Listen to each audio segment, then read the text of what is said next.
Cash చేసుకుని చాలా మంది సైబర్ నేరగాళ్లు దోపిడీలకు పాల్పడుతున్నారు. దీంతో భారత ప్రభుత్వం గూగుల్ పేకి ఫ్రాడ్ రిస్క్ ఇండికేటర్ వ్యవస్థను అమలు చేయాలని ఆదేశించింది. అయితే గూగుల్ పే మాత్రం దీన్ని అమలు చేయడంలో ఫెయిల్ అయింది. దీంతో దేశంలో యూపీఐ ట్రాన్సాక్షన్స్ లో 35% మార్కెట్ షేర్ ఉన్న గూగుల్ పే యూజర్స్ భారీగా మోసపోయే ప్రమాదం ఉందని నిపుణులు హెచ్చరించారు. అయితే ఇప్పటికే ఫోన్ పే, పేటిఎం వంటి ప్రత్యర్థులు ఈ ఫ్రాడ్ రిస్క్ ఇండికేటర్ ని విజయవంతంగా అమలు చేశాయి.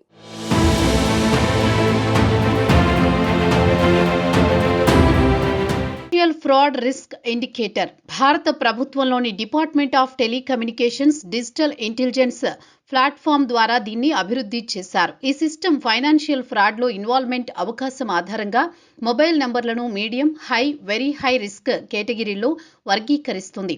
ఇది సైబర్ క్రైమ్ కంప్లైంట్లు, టెలికాం సర్వైలెన్స్, ఫైనాన్షియల్ ఇన్స్టిట్యూషన్ల ఇన్పుట్లపై ఆధారపడి ఉంటుంది.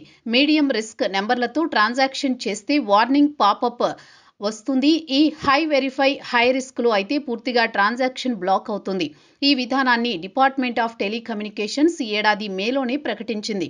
ఇది యూపీఐ యాప్లు, బ్యాంకులకు రియల్ టైం అలర్ట్లు ఇస్తుంది. ఫ్రాడ్ జరగకుండా ముందుగానే అలర్ట్ చేసేలా దీన్ని డిజైన్ చేశారు. ఎఫ్ఆర్ఐ సైబర్ ప్రొటెక్షన్ మెకానిజంలను బలోపేతం చేస్తుందని, మిలియన్ల మంది సిటిజన్లను సైబర్ క్రైమ్ల నుంచి రక్షిస్తుందని మినిస్ట్రీ ఆఫ్ కమ్యూనికేషన్స్ వెల్లడించింది. అయితే ఈ ఏడాది మేలోనే ఫోన్ పే, పేటీఎం వంటి ప్లాట్ఫామ్లు వీటిని అమలు చేయగా గూగుల్ పే మాత్రం విఫలమైంది. దీంతో మిలియన్ల మంది యూజర్లు మోసాల బారిన పడే ప్రమాదం ఉంది.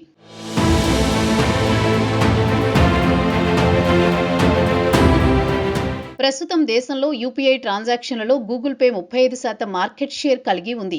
ఈ వైఫల్యం మిలియన్ల మంది యూజర్లను మోసాల బారిన పడేలా చేస్తోంది. దేశంలో ఉన్న యూపీఐ వినియోగదారుల్లో దాదాపు 3/4 మంది ఆర్థిక మోసాలకు గురయ్యే ప్రమాదంలో ఉన్నారని డాట్ సెక్రటరీ నీరజ్ మిత్తల్ తెలిపారు. అయితే ఈ ఎఫ్ఆర్ఐ నుంచి ఇనిషియేటివ్ అన్న Google India head of government affairs Aditi Chaturvedi దాన్ని అమలు చేయకపోవడంపై ఎలాంటి కామెంట్స్ చేయలేదు. అయితే దీన్ని గూగుల్ పేలో ఇంటిగ్రేట్ చేశామని, కానీ రిపోర్టింగ్ ప్రాసెస్లు ఫాలో అవుతున్నామన్నారు. యూపీఐ పేమెంట్స్ లో మొదటి స్థానంలో ఫోన్ పే ఉండగా రెండో స్థానంలో గూగుల్ పే ఉంది. గూగుల్ తన AI based fraud prevention initiative Digi కవచ్తో ఫ్రాడ్లను ఐడెంటిఫై, బ్లాక్ చేస్తోందని గూగుల్ పే అధికారులు తెలిపారు. డాట్తో డిస్కషన్లు జరుగుతున్నాయన్నారు.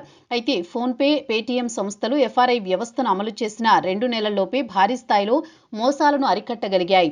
ఫోన్ పే 125 కోట్లు, పేటీఎం 68 కోట్లు విలువైన మోసపూరిత లావాదేవీలను నిరోధించాయని వెల్లడించాయి.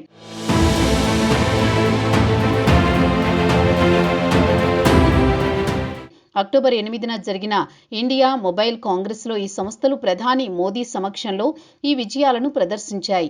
అయితే ఎఫ్ఆర్ఐని అమలు చేస్తున్న ఫోన్ పే మీడియం రిస్క్లో వార్నింగ్లు, హై రిస్క్లో డిలేలు, కన్ఫర్మేషన్ తీసుకుని పేమెంట్స్ను ఇనిషియేటివ్ చేస్తోంది. అయితే గూగుల్ పే తన అంతర్జాతీయ కార్పొరేట్ నిర్మాణం కారణంగా సాంకేతిక అభివృద్ధి సమయం ఎక్కువగా పడుతోందని టెలికమ్యూనికేషన్స్ శాఖ అధికారులు చెబుతున్నారు. కానీ 2 నెలల్లోపే 50కు పైగా బ్యాంకులు యూపీఐ యాప్స్ ఈ వ్యవస్థను అమలు చేశాయన్నారు. దీనిపై గూగుల్ ప్రతినిధి రాజేష్ రంజన్ స్పందించారు. తమ సంస్థ డాట్తో చర్చలు జరుపుతోందని, తమ అంతర్గత ఏఐ ఆధారిత మోస నివారణ వ్యవస్థ డీజీ కవచ్ను సమర్థించారని తెలిపారు.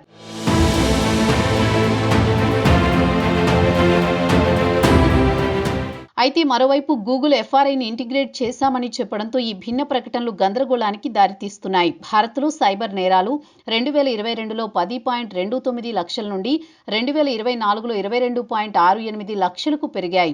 ప్రస్తుతం దేశంలోని 86% ఇళ్లు ఇంటర్నెట్తో అనుసంధానమై ఉండగా యూపీఐ ప్రధాన చెల్లింపు విధానం మారింది. అందువల్ల ఎఫ్ఆర్ఐ త్వరితంగా అమలు కావడం అత్యవసరమని అధికారులు చెబుతున్నారు. రిజర్వ్ బ్యాంక్ ఆఫ్ ఇండియా 2025 జూన్లో అన్ని బ్యాంకులకు ఎఫ్ఆర్ఐ ఏకీకరణను తప్పనిసరి చేస్తూ సైబర్ మోసాలపై పోరాటంలో ఇది ఒక కీలక మలుపు అని పేర్కొంది. గూగుల్ పే ఆగస్టు 2025లో 7 బిలియన్ లావాదేవీలను 8.83 లక్షల కోట్ల విలువతో ప్రాసెస్ చేసింది. ఇది ఫోన్ పే తర్వాత రెండవ అతిపెద్ద యూపీఐ ప్లాట్ఫామ్గా నిలిచింది. ఇప్పటి వరకు డాట్ శాఖ 9,42,000 సిమ్ కార్డులు, 2,63,348 ఐఎంఈఐలను సైబర్ మోసాలకు సంబంధించి బ్లాక్ చేసింది.